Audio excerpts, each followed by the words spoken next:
네, 잘 지내셨습니까? 네, 한 주간 또 주님의 은혜 가운데 잘 지냈을까 믿고, 자, 오늘 6번째 강의하도록 하겠습니다. 성전과 교회에 대해서 같이 나누도록 할 텐데요. 우리 건강한 교회 세움론 3번째 강의입니다.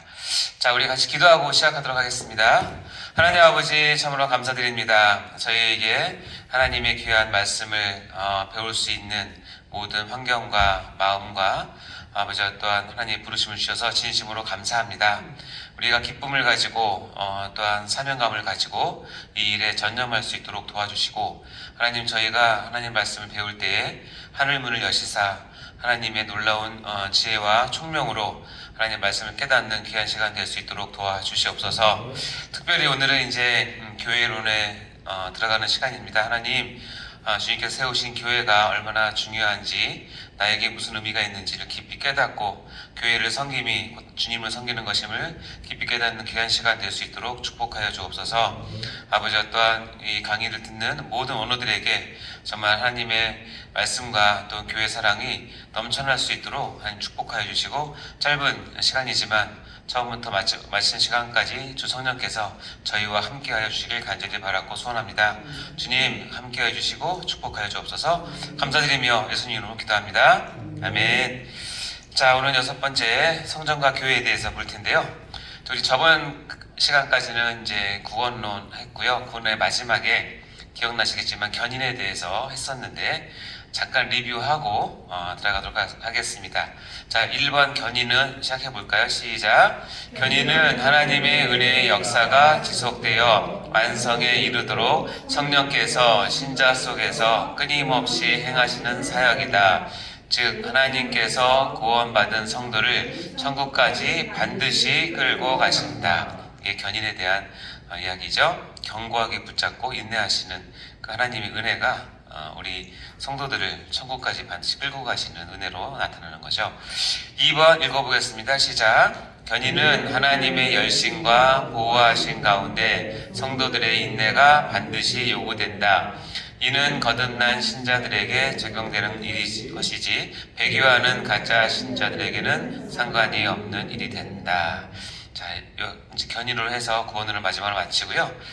자, 오늘은 보면 이제 성전과 교회에 대한 강의로 시작하도록 할 텐데, 우리가 이제 주제별로 하나님의 말씀을 배우고 연구하는 게 이제 교리라고 했다면, 우리가 배우는 이 개혁주의 교리는 크게 이제 7 테마로 나눠져 있죠. 다 아시겠지만 서론이 있고, 그다음에 신론, 그다음에 인간론, 기독론, 구원론, 그리고 오늘 교회론에 들어가고요. 종말론, 이렇게 해서 마치게 됩니다. 간략하게 본다면 서론을 통해서는 하나님이 우리가 어떻게 알 수 있는지, 하나님의 계시가 무엇인지, 계시의 방향성이란 말이 참 중요했고요. 하나님께서 우리에게 먼저 자신을 드러내심으로 우리가 하나님을 알 수 있게 되죠. 하나님 여러 방편으로, 여러 방법으로 계시를 하시는데, 특별히 가장 중요한 것은 기록된 특별 계시라고 하는 성경이 하나님이 우리에게 주신 계시의 가장 최종이자 거기에 더하거나 뺄 수 없는 가장 중요한 계시의 방법이고, 그래서 성경은 곧 하나님의 말씀이자 기록된 특별 계시라는 것. 그래서 성경을 통해서 이후에 있는 모든 내용들을 우리가 알 수 있게 되죠. 그래서 성경이 얼마나 우리 신앙에 중요한 것인지를 반드시 깨달아야 될 것인 서론에 대한 부분이고, 이렇게 해서 이제 시작된 하나님에 대한 알미, 가장 먼저 궁금한 것은 하나님은 누구신가에 대한 부분을 배우는 것이 신론입니다. 신론은 크게 2개로 나누는데, 신론의 전반부는 하나님 그 자체에 대한 거예요. 그래서 하나님이 하나님 되심을 보게 되죠. 그래서 하나님의 본성, 하나님의 이름, 하나님의 속성, 그리고 가장 중요한 건 뭐냐면 삼위일체. 하나님이 이렇게 존재하신다, 이렇게 계신 분이다. 신론 전반부는 하나님의 하나님 되심을 배우는 거고, 그 하나님이 이제 후반부에 가면 어떤 사역, 어떤 일을 하시는지를 배우는 게 신론의 후반부인데, 거기 신론에서는 이제 하나님께서 이제 일을 하시는데 하나님의 계획이 있고, 그다음에 계획한 것을 창조하신 것을 섭리하신다. 그래서 하나님의 계획과 창조와 섭리가 하나님의 사역을 대표하는 말입니다. 하나님의 계획에는 여러분이 잘 아시는 단어인 작정이 있습니다. 하나님의 마음을 정하시는 작정이 있고, 그 작정 중에 특별한 한 그룹, 특별히 하나님께서 미리 생각하셔서 구원에 관계된 내 백성을 삼고자 하는 미리 정하심이 있는데 그것을 예정이라고 얘기를 하고, 우리가 이제 칼빈주의는 특별히 예정론을 굉장히 중요하게 생각하죠. 그 예정에는 하나님의 선택과 하나님의 유기가 있습니다. 이런 단어들이 신학적인 단어이긴 하지만 여러분이 우리 성도들에게 설교를 할 때나 아이들 가르칠 때도 이거를 잘 설명하고 가르치는 것이 아이들이 기초적인 신앙을 세우는 데 중요합니다. 어렵다고 생각하지 마시고 그것을 개념을 충분히 이해하신 후에 가르치면 좋겠습니다. 그렇게 이제 하나님께서 계획하신 것을 첫 스타트, 즉 하나님의 작정하신 뜻의 첫 스타트는 창조하심으로 스타트를 하고, 태초에 선지를 창조하시니라 라고 했던 그 창조부터 모든 만물이 시작되죠. 거기에서 벗어난 건 아무것도 없고, 그래서 중요한 건 뭐냐면 우리가 창조된 모든 것은 하나님의 작정부터 시작이 돼요. 그러니까는 창조되어진 모든 것은 하나님의 작정, 즉 뜻을 가지고 만들어졌기 때문에 뜻없이 만들어지는 것은 아무도 없다는 것을 반드시 기억하셔야 됩니다. 따라서 우리는 창조물을 보면서, 특히 나 자신을 보면서 내가 누구인지, 하나님께부터 왔는지, 창조주로부터 왔기 때문에 나는 어떤 사람인지에 대한 분명한 정체성을 가지고 있어야 되고, 특별히 하나님 자녀가 된 것, 자부심을 가지고 있어야겠죠. 자, 그래서 이제 그렇게 창조된 것들을 하나님께서 섭리를 하십니다. 섭리에는 세 가지가 있는데 보존하시고, 그다음에 통치하시고, 협력하시고, 통치하시고, 세 가지가 있죠. 보존, 협력, 통치. 이 세 가지를 통해서 우리가 끝까지 하나님 설 때까지, 우리가 견인교에서 배웠던 것처럼 이 견인이 이제 하나님께서 보존, 섭리하면서 이제 우리를 끝까지 이끌어 가시는 거죠. 보존하시고, 또 까먹었네. 통치하시고, 협력하시고, 맞아요. 자, 이렇게 해서 이제 신론을 배우면 하나님이 어떤 분이시고 어떤 일을 하시는지 배우면, 그 다음에 궁금한 건 뭐냐면 나는 누구인가를 배우게 됩니다. 그게 바로 인간론이고, 인간론을 배우면 인간의 첫 번째는 뭐냐면 인간이 어떤 존재 자체에 대해서 배우는데, 인간의 그 구조적 성질이라고 해서 인간은 영혼과 육체로 되어 있기 때문에 그런 구조적 성질이 어떤 것이 있는지를 배우게 되고요. 그리고 나서 반드시 우리가 알아야 될, 인간의 하나님께서 처음으로 인간을 만드셨을 때는 기쁘신 뜻 가운데 너무너무나 하나님께서 심히 기뻐서 만드셨는데 하나님의 형상을 가지고 만들었죠. 하나님의 형상을 부어주셔서, 그래서 인간의 첫 번째 가장 중요한 것은 뭐냐면 하나님의 형상을 담고 있다는 것이에요. 그 반면에 이제 더 중요한 건 뭐냐면 그 죄로 인해서 인간은 타락하게 되었고, 태어나면서부터 죄 가운데, 죄 속에서 있는 인간으로 태어나게 됩니다. 어떻게 보면 죄에 완전히 뒤집어 쌓여서 태어나게 되죠. 그래서 이 세 가지가 인간을 바라보는 기본적인 거라면, 이것을 해결하는 방법으로서 또 인간론을 인죄론이라고 하는데, 왜냐하면 인간에게서 죄는 가장 중요한 문제이기 때문에 그렇습니다. 그것을 해결하는 방법으로 언약을 통해서 하나님께서 이 죄를 다루시는 과정을 보여주는데, 행위 언약 속에서 인간은 어떤 것인지, 다음에 구속 언약 속에서 인간은 어떤 것인지, 마지막 은혜 언약 속에서 인간은 어떤 것인지, 언약 속에서 인간을 보는 관점을 배우는 것이 인간론 후반부입니다. 그래서 인간을 이렇게 이해를 하게 된다면, 하나님을 알고 인간을 이해하게 되면 그 다음에는 그 사이에서 있는 이 죄를 어떻게 해결하는가, 하나님께서 창세전에 예정하셨던 예수 그리스도를 통한 속죄의 방법을 우리에게 계시하셨고, 그것을 이루시기 위해서 제2위인 성자 예수님께서 이 땅에 오시게 되죠. 그분을 그리스도라고 부르게 되고, 그분을 공부하는 것이 기독론이라고 얘기합니다. 그래서 기독론을 통해서 예수 그리스도가 누구신지, 그분의 이름, 성품, 그다음에 그 하시는 일, 특히 속죄 사역, 이런 것에 대해서 우리가 깊이 있게 배우게 되죠. 그리고 특별히 그리스도는 삼위 하나님 가운데 2위 하나님이시잖아요. 인성과 신성을 동시에 완벽하게 갖추신 유일하신 분이시죠. 이런 부분에 대한 것을 이제 기독론에서 배우게 되죠. 그래서 신론과 인간론과 기독론을 통해서 결국 얻어지는 아주 핵심적인, 우리 성경에서 핵심적인 단어는 뭐냐면 구원입니다. 하나님께서 우리에게 주신 구원, 우리가 저번 시간까지 배웠던 이 구원을 주실 때는 우리가 얼마나 풍성하게 하나님께서 주셨는지, 그리고 이 구원은 단면만 봐서는 절대 안 된다는 거 말씀드렸잖아요. 우리가 구원의 과정 9개를 보면서 이 과정에서 어떻게 어느 방향으로 보내에 따라서 구원은 색다르게 우리에게 다가올 수 있습니다. 그러나 그것은 하나이고 한 하나님께서 주신 한 선물이기 때문에 하나의 총체적인 구원이지만 마치 종합 예술처럼, 그러나 때로는 우리가 성화를 강조해야 될 때가 있고, 때로는 칭의를 강조해야 될 때가 있고, 때로는 회심을 강조해야 될 때가 있고, 때로는 중생을 강조해야 될 때가 있고, 그렇죠? 이런 것이 아우러져서 종합 예술로 되어 있는 것이 구원입니다. 그리고 이 구원을 우리에게 주시는, 즉 창세전에 성부 하나님께서 계획하셨던 것을 성자 예수님께서 2000년 전에 오셔서 구원을 이루시고, 이 이루신 구원을 2000년 지난 오늘 우리에게 시대와 장소를 초월해서 우리에게 구원을 적용시키시고 효과 있게 하시고 우리를 실제적으로 구원으로 이끄시는 분이 성령님이시기 때문에 이 구원의 모든 사역을 성령론이라고 우리가 부르게 된다는 거 기억하시죠?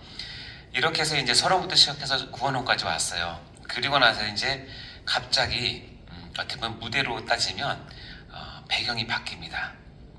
서론부터 구원론까지는 어떻게 보면 이론적인 것이기도 해요.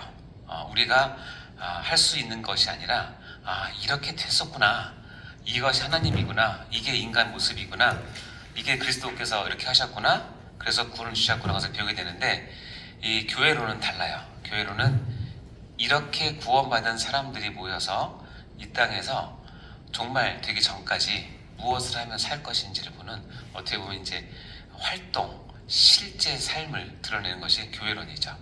그래서 교회론은 굉장히 중요합니다. 좀 더 다시 한번 말씀을 드릴 거고, 이렇게 교회로 모여 살다가 모여 있다가 개인적인 종말을 맞이해서 죽음을 맞이하든지 아니면 우주적인 종말을 맞이해서 예수님께서 오시면 종말을 하게 되죠. 이 종말 때 있는 일이라든가 종말 신앙을 갖고 우리가 어떻게 살아야 되는 것을 보는 것이 종말론입니다.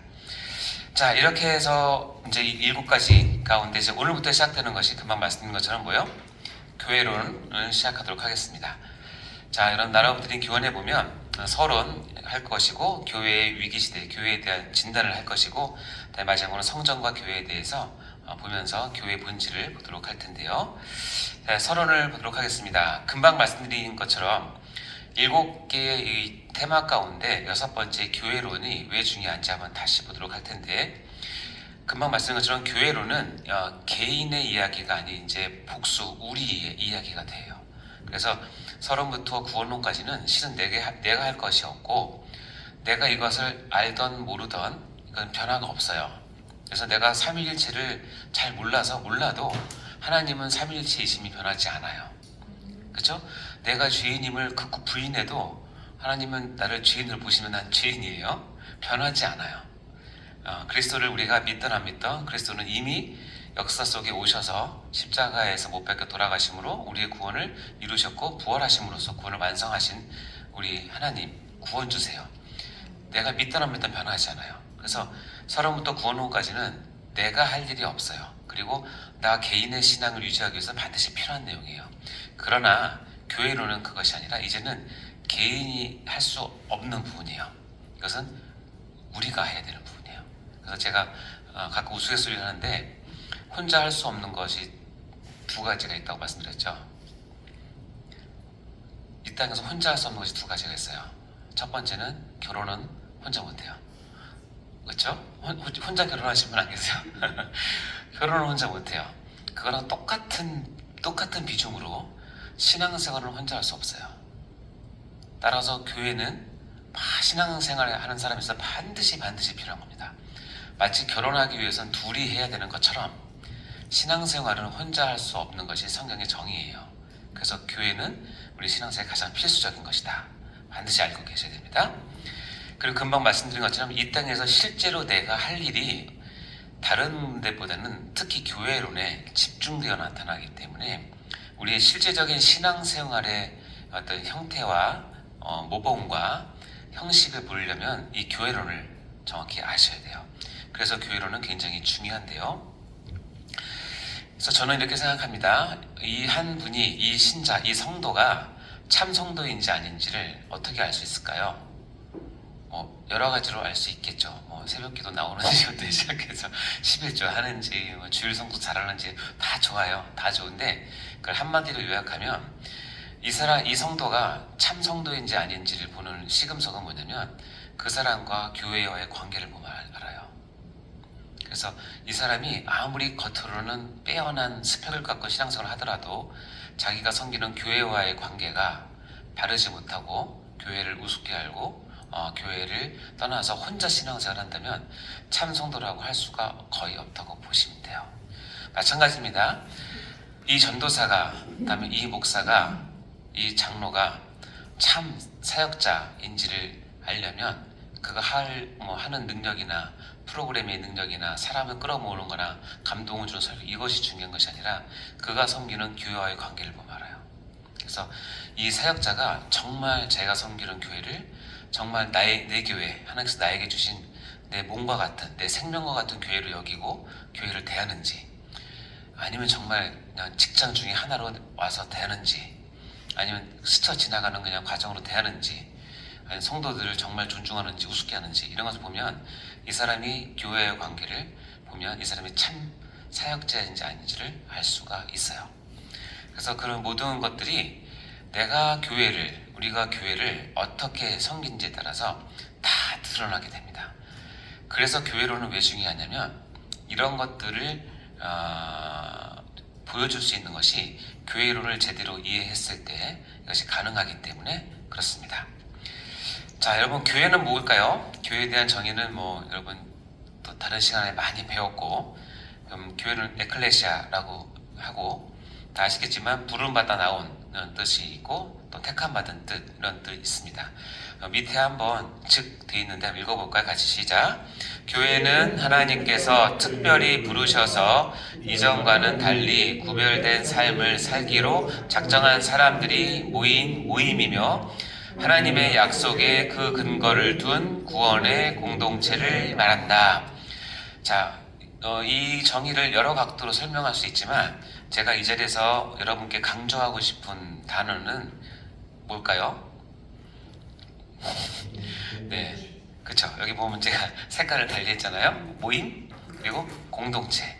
그래서 교회는 단수로는 절대로 성립되지 않는 것이 교회이고 반드시 모임이고 공동체라는 사실을 아셔야 돼요. 이것이 이제 우리가 교회를 이해하는 첫 번째 중요한 근거입니다. 자, 교회가 왜 중요하냐? 언젠가 한번 여러분께 말씀드린 것 같은데 신앙의 4대 원리를 이렇게 봅니다. 첫 번째는 하나님 중심이에요. 우리 신앙은 하나님 중심으로 하셔야 됩니다. 그리고 이 하나님 중심을, 하나님은 보이지 않는 분이시고 만질 수 없는 분인데 그럼 무슨 근거로 하나님 중심을 하느냐? 그 근거는 성경 중심이어야 돼요. 하나님 중심인데 내 생각대로, 내 느낌대로, 내가 받은 필링대로 하나님을 섬기면 절대로 중심으로 갈 수 없습니다. 하나님 중심의 근거는 뭐냐면 성경 중심이에요. 성경 중심이어야 하나님 중심이 될 수 있어요. 아시겠죠? 자, 그러면 성경 중심이 뭐냐? 성경 중심은 뭘로 증명하느냐? 그것은 바로 교회 중심이 증명을 하는 거예요. 교회 중심이 아닌데 본인은 성경 중심으로 얘기하는 것은 어불성설이에요. 말이 되지 않아요. 왜냐하면 성경에서는 오늘 배우겠지만 하나님의 모든 관심은 교회에 초점이 되어 있기 때문에 교회 중심으로 산다고 하는 것은 무엇을 증명하냐면 내가 하나님 중심, 성경 중심으로 살고 있다는 것을 증명하는 거예요. 그리고 그의 삶이 하나님 중심으로 살고 있다는 것을 증명해내는 거예요. 따라서 하나님 중심은 성경 중심으로 표현되고 성경 중심은 무엇으로? 교회 중심으로 표현이 되는 거예요. 그리고 우리 개혁주의, 특히 장로교, 우리 합동 같은 경우에는 우리 교파가 아니라 제가 강조하는 건 뭐냐면 교회 중심을 그러면 어떤 걸 기준으로 하겠냐는 거예요. 교회 중심은 무엇을 기준으로 하냐면 하나님께서 가지고 있는 권위를 성경의 권위에 비견하고 성경에 있는 하나님의 말씀은 교회에 하나님의 권위를 부여했고 각 개교회, 지교회는 하나님께서 특별히 그 한 교회를 세우기 위해서 특별히 세우신 지도자가 있어요. 그것을 이제 2차 선택이라고 그래요. 1차 선택은 죄인 가운데 성도를 불러내는 일사선택이 있고, 이 성도들을 불러내서 교회를 이루게 할 때 이 교회를 맡길 하나님의 목회자, 지도자를 세우는 것을 2차 선택이라고 하는데, 요즘 우리말로 하면은 담임 목사예요. 구약의 이스라엘 같은 경우는 출애굽 시대는 모세가 그 역할을 했는 것이고, 다윗 시대에는 다윗이 그 역할을 한 것이죠. 그러면 지금 우리 교회는 담임 목사님을 그 교회의 중심으로 세우셔서 하나님께서 권위를 가지시고 위임하셔서 담임 목사를 중심으로 목회를 하세요.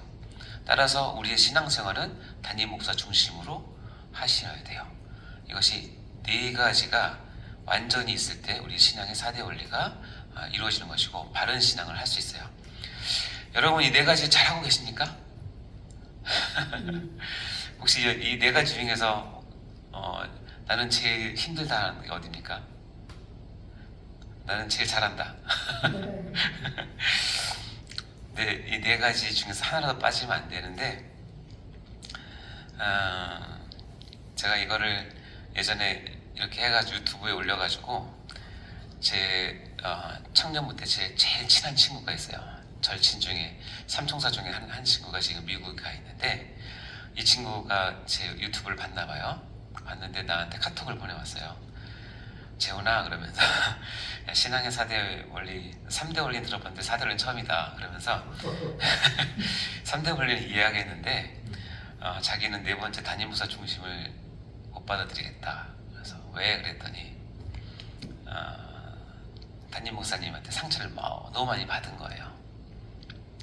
그래서 이제 교회도 옮기고 그랬었나 봐요. 그러니까는 이 담임 목사에 대한 인간적인 그 상처들이 많기 때문에 담임 목사 중심으로 신앙생활을 한다는 건 자기는 받아들이기 어렵다라고 얘기해요. 그래서 그러냐, 네가 그렇게 상처받았다니 너무 안 됐다, 기도하겠다. 그러나 말씀에는 하나님의 뜻은 담임 목사를 중심으로 신앙생활하는 것이 맞다. 너 영혼을 위해서도 그래야 된다. 좋은 담임 목사님 만나길 기도해라. 이렇게 얘기를 했어요. 그래서 담임 목사님 중심으로 하는 것이 인간적인 관점에서 보면 쉽지 않은데, 여러분 거꾸로 생각해 주세요. 담임 목사님을 중심으로 내가 신앙생활을 하는 것은 아까 얘기했지만 교회 중심을 드러내는 것이고, 그 교회 중심은 곧 내가 성경 중심의 사람인 걸 드러내는 것이고, 그것은 곧 하나님 중심으로 신앙생활을 한다는 것을 증명하는 것이기 때문에 첫 출발은 담임 목사님 중심이에요. 자, 이거를 이제 여러분은 사역자니까 여러분 혹시 이제 담임 목사님이 되실 분이 계실 거 아니에요? 그러면 여러분은 정말 사명을 가지고 존경받고 사랑받고 본받을 만한 담임 목사님이 되도록 최선을 다하세요. 그래서 여러분을 따르는 성도들이 나는 담임 목사님을 보면 교회를 사랑하고 싶고, 그래서 성경 중심으로 살고 싶고, 그러다 보니 하나님 중심으로 살았네 라고 고백할 수 있으면 정말 좋겠어요. 그것이 여러분의 하나님 부르신 목적이에요. 그래서 여러분이 담임 목사님이 다 되시길 바라고 되셨을 때 이 나머지 세 개를 신앙생활을 잘 세우려면 담임 목사님 중심으로 신앙생활을 할 수 있도록 여러분이 정말 각고의 노력과 좋은 인품과 참 신앙과 경과 믿음과 은혜를 끼칠 수 있는 그런 것들을 여러분 갈고 닦으셔야 됩니다. 그렇게 하는 것이 정말 성도를 사랑하는 것이고 하나님 사랑하는 것이에요. 이렇게 했을 때, 왜냐하면 하나님께서 축복하시기 때문에 그렇고, 이렇게 했을 때 그 사람은 정말 하나님께서 사용하는 사람을 설 수 있기 때문에 그래요. 그러니까 여러분 다 담임 목사님 되실 때 이거 기억하셨다가 정말 존경받는 담임 목사 다 되시기 바랍니다. 우리 참 힘들어 어떡하죠? 마찬가지입니다. 부서에서 담임 역할 잘 하시기 바랍니다. 이거를 제가 그냥 MBTI 혹시 들어보셨습니까? MBTI 보면 뭐 I 뭐 F 뭐 이게 딱 있잖아요. 그걸 제가 보다 보니까 신앙 그 MBTI를 보면 우리 성격을 16가지로 구분을 하더라고요. 근데 16가지로 구분하는데 두 가지 16가지잖아요. 근데 그걸 조합을 해서 보면 얼추 대충 맞아요. 그냥 나는 외향적인지 내향적인지 뭐 판단할 때 뭐 이제 그런 있는데, 신앙은 이 성격이 딱 하나예요. 자, 하나님 중심이냐 아니냐. 그럼 G예요. 성경 중심이냐 아니냐 B예요. 교회 중심이냐 아니냐 C예요. 담임 목사 중심이냐 아니냐 P예요. 갓, 바이블, 처치, 패스터. 그래서 성경은 무조건 신앙적인 참 신앙의 성격은 하는데 GBCP형이에요. 이거 이외에 다른 건 없어요. 그래서 100만 크리스찬이 있고 다들 100만 성격도 다 다르고 환경도 다 다르고 다 다르지만 하나님께서 원하시는 신앙의 성격은 GBCP예요. 이것을 벗어나면 안 돼요. 하나님 중심, 성경 중심, 교회 중심, 담임 목사 중심, GBCP. 이게 신앙의 성격 유일한 말입니다. 아시겠죠? 억지라고요? 억지 아닙니다. 자, 볼까요? 따라서 이 교회에 대한 바른 이해가 얼마나 중요하냐면 교회에 대한 바른 이해는 바로 뭐랑 연결되냐면 바른 신앙생활과 연결이 돼요. 그래서 이거 교회에 대한 바른 이해는 바른 신앙생활과 불가분의 관계예요.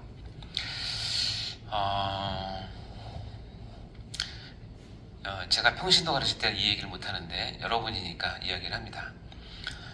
신앙이 뛰어난 사람들 가운데 어떤 사람이 있냐면 이 하나님에 대한 이해는 굉장히 높아요.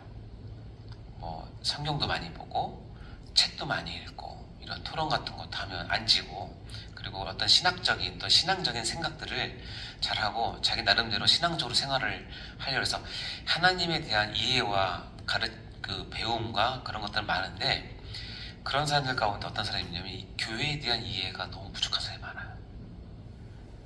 교회를 잘 몰라요. 그럼 어떻게 되냐면 하나님에 대한 이해는 정말 풍성해서 누구에게도 설명을 할 수 있고 말은 잘하지만 교회에 대한 바른 이해가 없으면 하나님에 대한 알미, 이해가 제대로 발휘가 안 되고 쓰이질 않아요. 그리고 오히려 이런 사람들이 교회를 힘들게 해요. 왜냐면 교회에 대한 이해가 없기 때문에 자기가 갖고 있는 그 많은 지식들 때문에 오히려 교회에 부담을 주거나 때로는 분란을 일으키거나 또 사람들에게 혼란을 줄 수도 있기 때문에 그래요.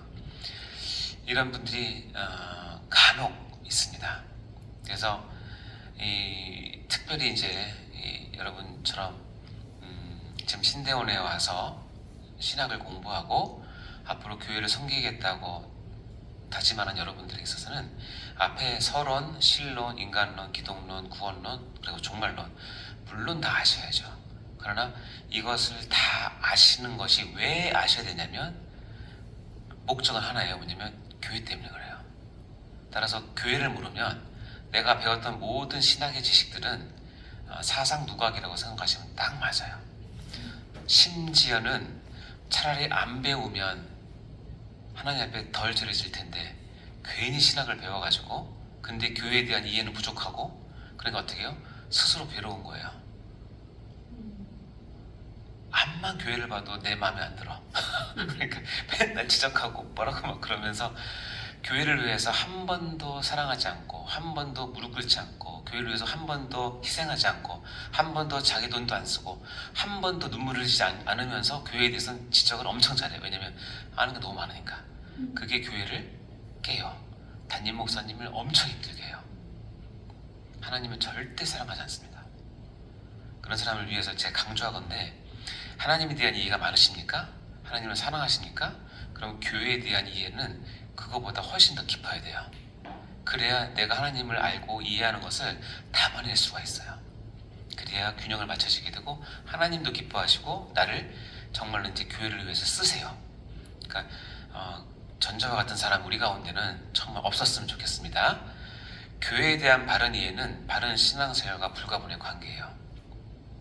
그래서 이런 부분에 있어서 우리가 정말로 잘 이해하고 그래서 앞으로 시간 되는 데까지 우리가 교회론을 배울 텐데 여러분이 그동안 배웠던 교회론과는 조금 다른 게 있을 거예요. 왜냐면 학문적이 아니라 여러분의 실제적인 교회 생활에 필요한 부분들을 거기에 기준에 맞춰서 여러분 같이 나눌 텐데 여러분 사역에 실제적으로 도움이 되었으면 정말 좋겠습니다. 자, 이제 다음 거 넘어갈 텐데요. 잠시 쉬었다가 2강에서 다시 하도록 하겠습니다. 잠시 쉬겠습니다. 수고하셨습니다.